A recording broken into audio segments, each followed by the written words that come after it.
Hello, Grumpy Old Fart here. How's the world treating you fellas?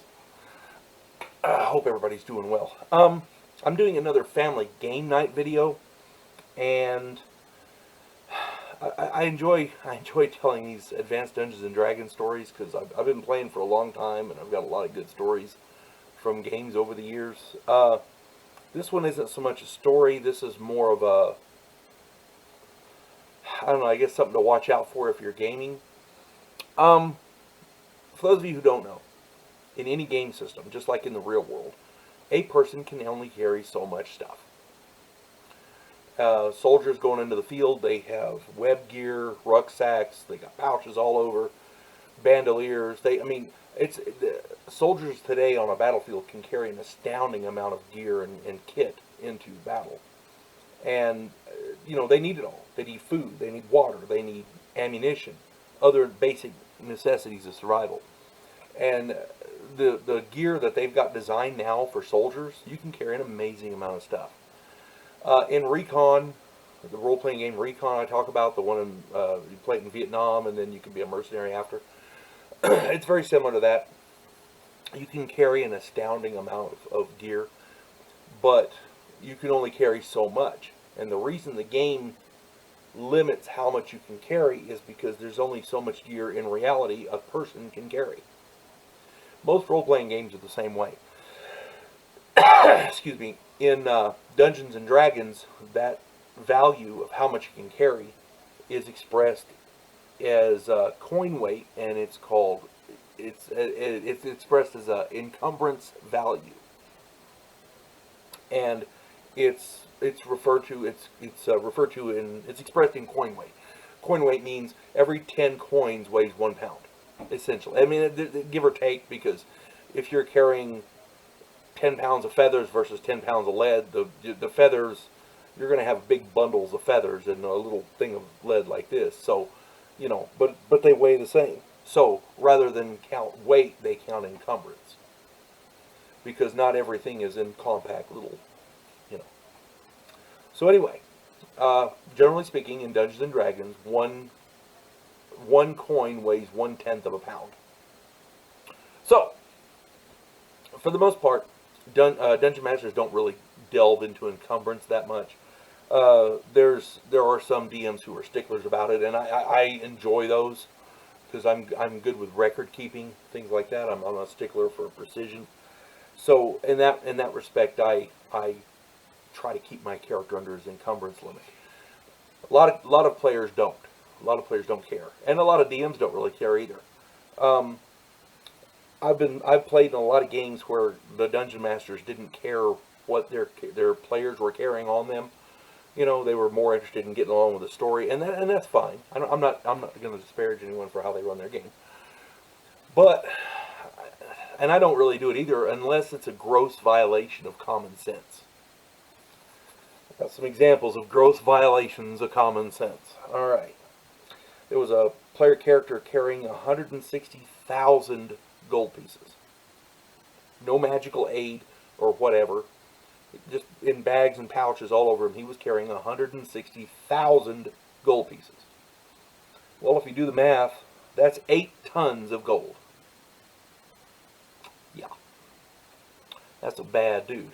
Now, don't get me wrong. There are some magical aids that can help you carry a lot of stuff. They have what's called a portable hole. It's a magical item. It's like a piece of cloth.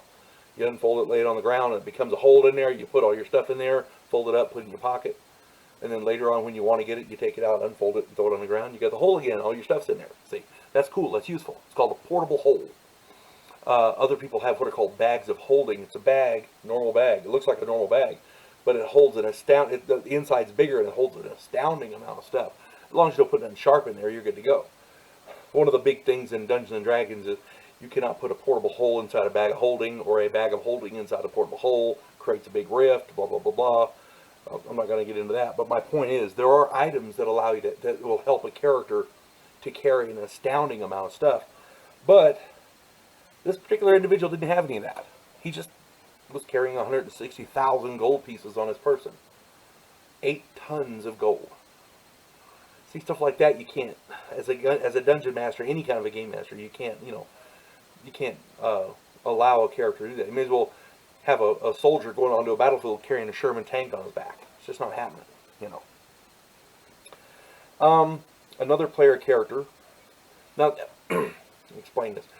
In Dungeons and Dragons, they have what is called armor class, and armor class is a rating based on the kind of armor you're wearing and your dexterity bonuses and things like that.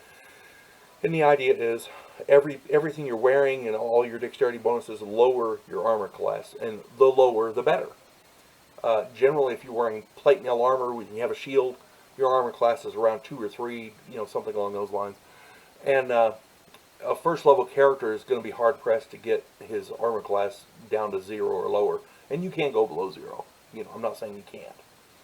A lot of people have, but this particular guy had an armor class of -39, and I had to do some calculations to figure out if I could hit him or not, and I was thinking something's wrong with that. So, you know, we sat down and we looked at his character. This guy was wearing 10 suits of plate mail armor. 10 suits of armor. And they were all magical, so he was adding the bonuses up to get -39. I said, you can't do that. He goes, well, why not? Because you can only wear 1 suit of armor. Show me the rule that says that. Well, there's not a rule that says your character has to breathe either, but, you know, we assume you do. 10 suits of plate mail armor. 1, it's not possible. 2, he couldn't move. You may not be able to hit him, but you can just drop him in the water and let him drown or something, because he ain't getting out of there. Yeah, there are players who want to get away with that kind of thing.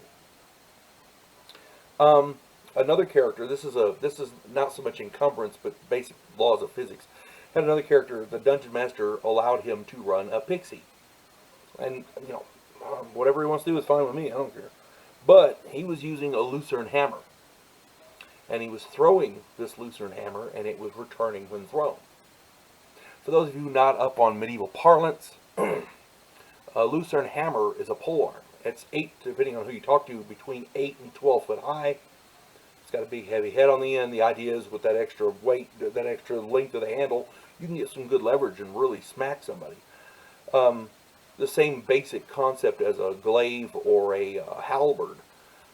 Essentially a meat cleaver on the end of a long pole. You can get enough force with that pole, you can cleave through somebody's armor. That's the whole point of a halberd. The same basic concept with a polearm, with a lucerne hammer, except this has a spike and it's got a blunt edge, and one side's blunt and one side's got a spike, and the idea is you can hit somebody really, really hard with that. And for those of you who don't know, a pixie is this tall. So, yeah, this character this tall was using a polearm, 8 to 12 foot long. That right there defies the laws of physics. Beyond that, he was throwing this lucerne hammer, and it was returning after he hit. It was a magical hammer, and he threw it, and it could return, you know, kind of like Thor's hammer. Well, that violated so many laws of physics, I had to say something, and they got mad at me for that. But, hey, you know, the DM allowed it, so he was, you know, there are game masters out there who are just, they don't pay attention. They don't, I don't know. Anyway, and the last one is one of my personal favorites. This individual went into combat wanting to be battle prepared. He wanted to be prepared for any contingency. And oh boy, he was. Aside from all of his other gear and his armor, this man had, check this out, he had 6 swords, 4 axes, 3 spears, 14 daggers, 5 halberds, and 3 longbows. Yeah, this guy was, oh my God, prepared. Yeah, there's encumbrance, and then there's encumbrance. You know, this guy shouldn't have been able to walk. If he had bundled them all together and tied them all together, and he could have carried them in a bundle over his shoulder, maybe. But he'd have had to have been awful strong to do that. But carrying them as though he's going to use them in combat, no, that ain't happening. That's just grossly ridiculous. So yeah, there are game masters out there who don't have any concept of physics. They don't have any concept of encumbrance. And normally I don't really care as long as it's not a gross violation. But some of these people, oh my lord. So yeah, encumbrance can truly be a bitch.